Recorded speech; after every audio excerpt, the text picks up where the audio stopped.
जय हिंद दोस्तों, practical astrology में आपका स्वागत है। मैं हूं अविनाश और आज इस वीडियो में हम बात करेंगे संतान का गर्भधारण कब होता है और संतान का जन्म समय कब होता है, संतान का जन्म कब होता है। तो सबसे पहले हम आपको बता दें कि कुंडली में कोई भी शुभ या अशुभ घटना तब तक नहीं होगी जब तक कि शनि और गुरु का दोहरा प्रभाव किसी भाव भावेश पे नहीं होगा। ये ज्योतिष का मूल सिद्धांत है।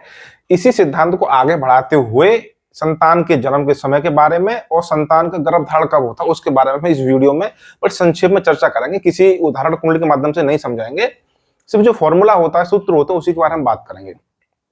जैसा कि आप जानते हैं, कुंडली का जो पंचम भाव होता है वो संतान का भाव होता है। तो जो सिद्धांत कहते हैं, नियम कहते हैं कि कुंडली के पंचम कोई भी भाव सक्रिय तब होता है जब उस भाव पे शनि की, उस भाव पे अथवा उस भाव के स्वामी पर शनि की युति या दृष्टि का प्रभाव हो।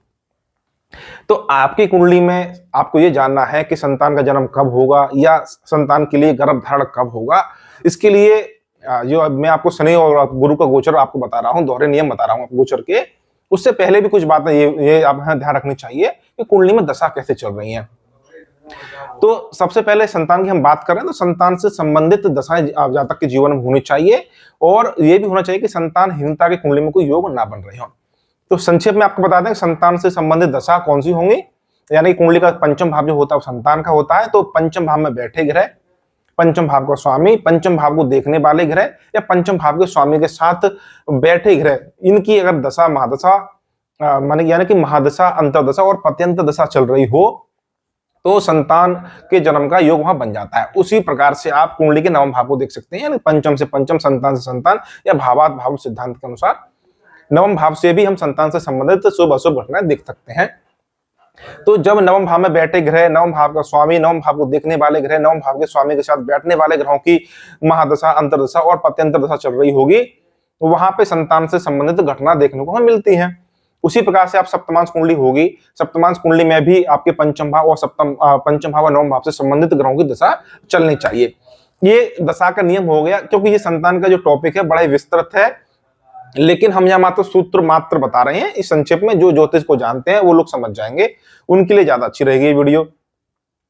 तो सबसे पहले हम देख लेंगे कि भाई दशा आपकी चल रही चाहिए संतान से संबंधित, यानी कि पंचम भाव और नवम भाव से संबंधित। अब आते हैं गोचर पर, जो अभी आपको मैंने बताया शनि और गुरु का दोहरा गोचर।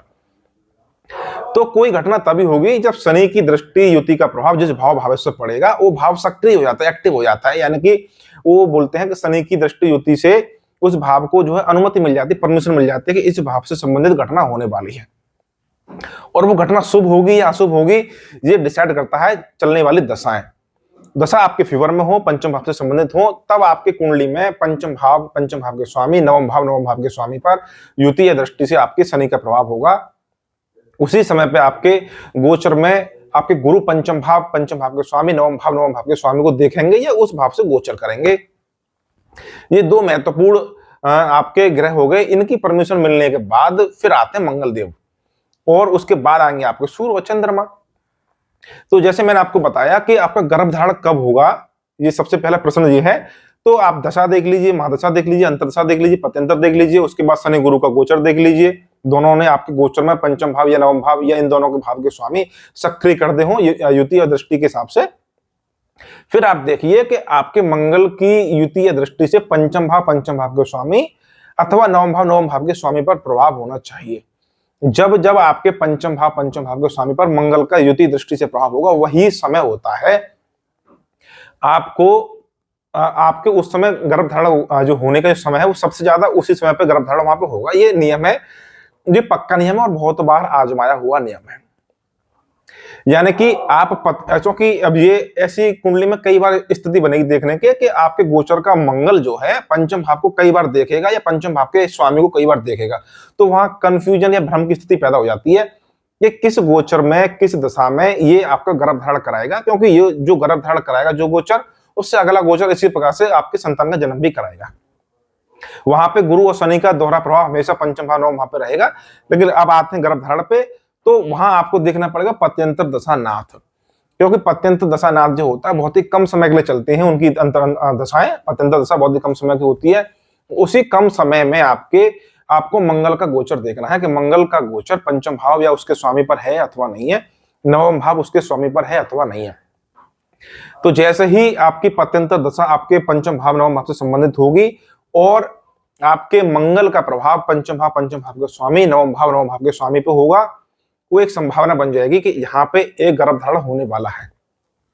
और इस समय को और कम करने के लिए, मिनिमाइज करने के लिए, पक्का करने के लिए कि यही महीना आपके आपके गर्भधारण के लिए है, तो उसको सूर्य को देखना पड़ेगा। यानी कि सूर्य भी आपके उसी, जब मंगल का गोचर हो रहा होगा, पंचम भाव से संबंधित संवेदनशील बिंदु हैं, उन्हीं बिंदुओं पर जब आपके सूर्य का गोचर होगा, यानी कि एक समय है वहां पे आपके मंगल गोचर का मंगल जन्म के पंचम भाव या पंचम भाव के स्वामी को देख रहा है या पंचम भाव से गोचर कर रहा है, उसी ठीक समय पे आपके सूर्य देव आपकी कुंडली के पंचम भाव में गोचर करेंगे या पंचम भाव को देखेंगे या पंचम भाव के स्वामी के साथ संबंध बनाएंगे गोचर में या उसको देखेंगे। इसी प्रकार से नवम भाव के स्वामी के साथ नवम भाव में या नवम भाव को देखेंगे, यही संबंध बनेगा। यानी कि मंगल और सूर्य का गोचर ही डिसाइड करता है कि इस महीने में आपका गर्भधारण होने वाला है। और इस फॉर्मूले से, इस नियम से मैंने कई बार सफल भविष्यवाणी करी है गर्भधारण की, और इसी आधार पे आप आपके जन्म के संतान के जन्म के समय को भी बिल्कुल आइडेंटिफाई कर सकते हैं, सही भविष्यवाणी कर सकते हैं। 1-2 दिन का अंतर आ सकता है उसमें, उसके लिए चंद्रमा का गोचर देखा जाता है। तो जब संतान का जन्म आपको देखना हो, तब भी आपके गोचर का जो युति दृष्टि का प्रभाव है पंचम भाव पे या नवम भाव पे होगा, वहां पे बोलते हैं कि 70 दिन का 75 दिन का जो अंतर वहां पे आता है कि जब पंचम भाव के स्वामी नवम भाव के स्वामी को गोचर में मंगल आप प्रभावित करेंगे, तो वो उस गोचर के अधीन ही अधिकतम 75 दिनों के 75 डेज के अंदर ही संतान का जन्म हो जाता है। लेकिन इसको मिनिमाइज करने के तरीके होते हैं। इस गोचर को आप सप्तमांश कुंडली पे लगाइए, इस गोचर के साथ आपको सूर्य को गोचर को भी देखना पड़ेगा। सूर्य का गोचर महीना पे एकदम डिसाइड कर देगा कि इस महीने में संतान का जन्म होने वाला है, क्योंकि वो पंचम भाव नवम भाव से संबंधित जो संवेदनशील बिंदु हैं उनसे गोचर करेंगे।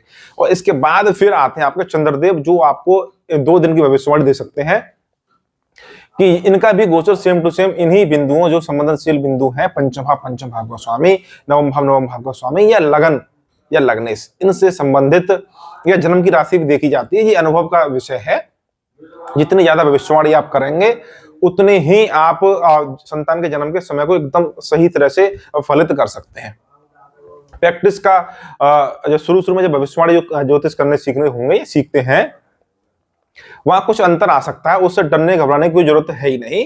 अगर आप 1 हफ्ते के अंदर भी सफल भविष्यवाणी करने में सक्षम होते हैं, तब भी आप समझ सकते हैं कि ज्योतिष के सूत्र जो है एकदम सही चल रहे हैं। तो उम्मीद है कि वीडियो आपको अच्छी लगी।